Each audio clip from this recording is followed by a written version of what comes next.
Alors on est là parce que c'est une toute première formation en République démocratique du Congo sur la prévention de l'extrémisme violent par les jeunes.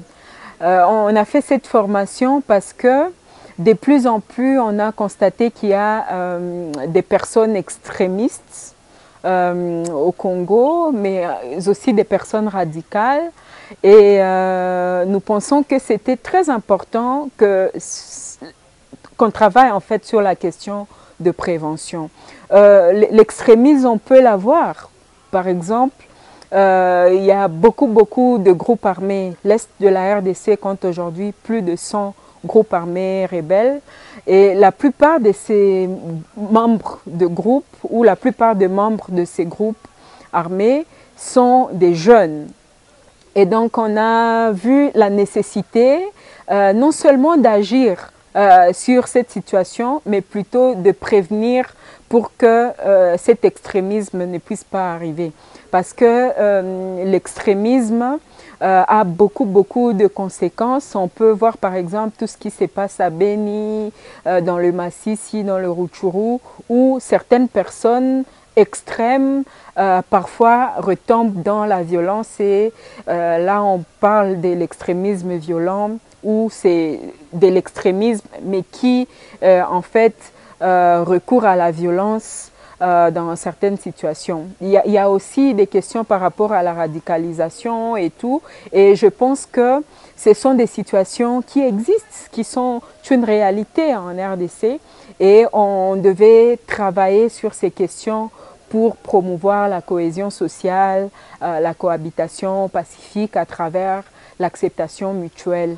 En RDC, par exemple, on compte plus de 400 tribus et ethnies. Et toujours, c'est pas que tout marche très bien entre les communautés. Il y a des problèmes parce que l'extrémisme tire ses origines de plusieurs façons. Il y a des idéologies politiques, religieuses, culturelles qui sont à la base de l'extrémisme. Et donc, à travers cette formation, nous pensons que nous allons mobiliser et sensibiliser la communauté sur cette thématique, particulièrement les jeunes, en essayant d'utiliser ou de recourir à des approches innovantes pour faire passer des messages de cohabitation pacifique et de prévention de conflits. Je pense que le gouvernement a tout intérêt à nous appuyer. En fait, c'est que la question de l'extrémisme et de la radicalisation, le gouvernement ne peut pas s'en sortir seul, sans nous en tant que société civile et surtout nous en tant que jeunes.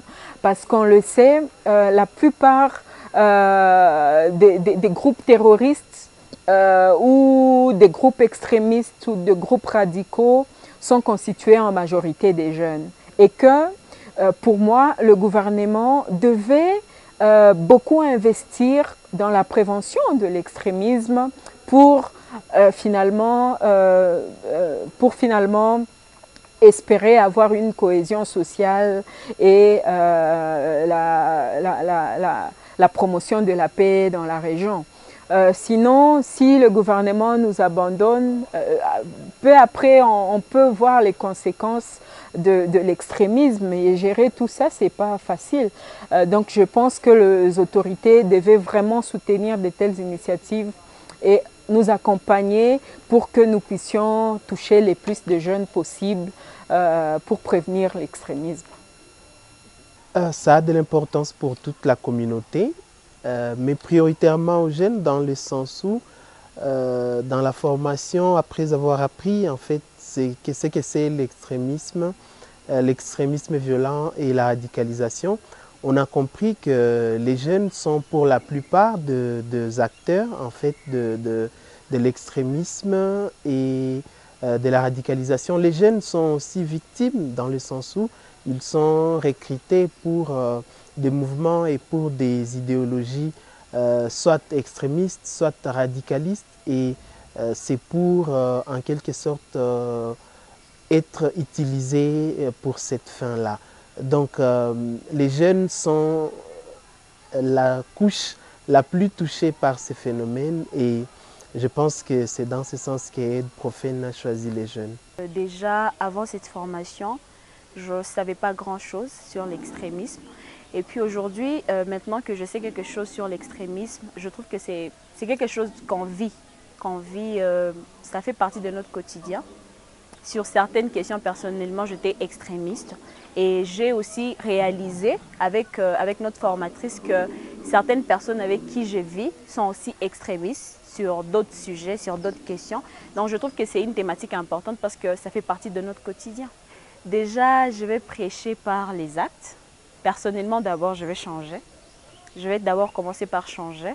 La question sur laquelle j'étais extrémiste personnellement, je vais quitter ça. Je vais quitter l'extrémisme. Et puis après, certaines personnes de mon entourage, je finirai par les aborder. Mais elles déjà, en voyant que j'ai changé sur certaines questions, elles vont comprendre que voilà, il y a eu un changement dans ma vie. Et puis, personnellement, je vais les aborder maintenant avec le temps, petit à petit, en leur montrant qu'elles sont extrémistes et qu'elles ne devraient pas pour l'intérêt de tous.